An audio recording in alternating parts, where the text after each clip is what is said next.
ഇടുക്കി മൂന്നാർ ടൗണിന് സമീപം പുലിയുടെ സാന്നിധ്യം. ഫോറസ്റ്റ് റേഞ്ച് ഓഫീസിന് സമീപമാണ് പുലിയുടെ സാന്നിധ്യം ശ്രദ്ധയിൽപ്പെട്ടത്. വനം വകുപ്പ് എത്തി പരിശോധന നടത്തി. 20 പേരടങ്ങുന്ന RRT സംഘമാണ് ടൗണിന്റെ സമീപ പ്രദേശങ്ങളിൽ പരിശോധന നടത്തിയത്.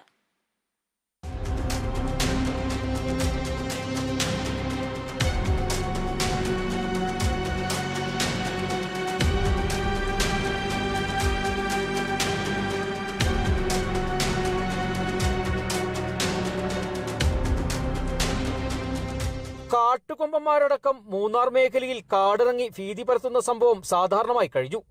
ഇതിനൊപ്പമാണിപ്പോൾ പുലിപ്പേടിയും വർദ്ധിച്ചിട്ടുള്ളത്. മൂന്നാർ ടൗണിന് സമീപമുള്ള ഫോറസ്റ്റ് റേഞ്ച് ഓഫീസിന് സമീപമാണ് പുലിയുടെ സാന്നിധ്യം ശ്രദ്ധയിൽപ്പെട്ടത്. തോട്ടം തൊഴിലാളികളാണ് പുലിയെ നേരിൽ കണ്ടത്.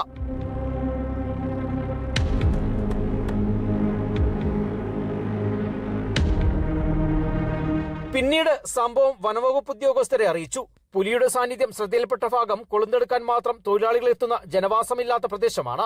സംഭവത്തിൽ വനവകുപ്പ് ഉദ്യോഗസ്ഥർ പരിശോധന നടത്തുന്നുണ്ട്. ഇന്നിവിടെ 2 ഫീൽഡിൽ കൊളുന്തെടുക്കുന്ന തൊഴിലാളികൾ ഉണ്ടായിരുന്നു. അപ്പം അതിലൊരാൾ വന്നിട്ട് ഇതുപോലെ പുലിയെ കണ്ടെന്ന് നമ്മളടുത്ത് ഒന്ന് പറയുകയും ഞങ്ങൾ പെട്ടിമുടി RRT ടീമും പെട്ടിമുടി സ്റ്റേഷന്റെ ടീമും 2 ടീമായിട്ട് തിരിഞ്ഞിട്ട് ഈ സ്ഥലങ്ങളെല്ലാം പരിശോധന നടത്തി വരികയാണ്. അപ്പോൾ നമുക്ക് സ്ഥലലക്ഷണങ്ങളിൽ നിന്ന് പുലിയുടെ സാന്നിധ്യം ഉള്ളതായിട്ട് ബോധ്യപ്പെട്ടിട്ടുണ്ട്. സ്കാറ്റിങ്സ് ഉണ്ട്, പഗ്മാർക്കും ഉണ്ട്, അതിലെ സാന്നിധ്യമുണ്ട്.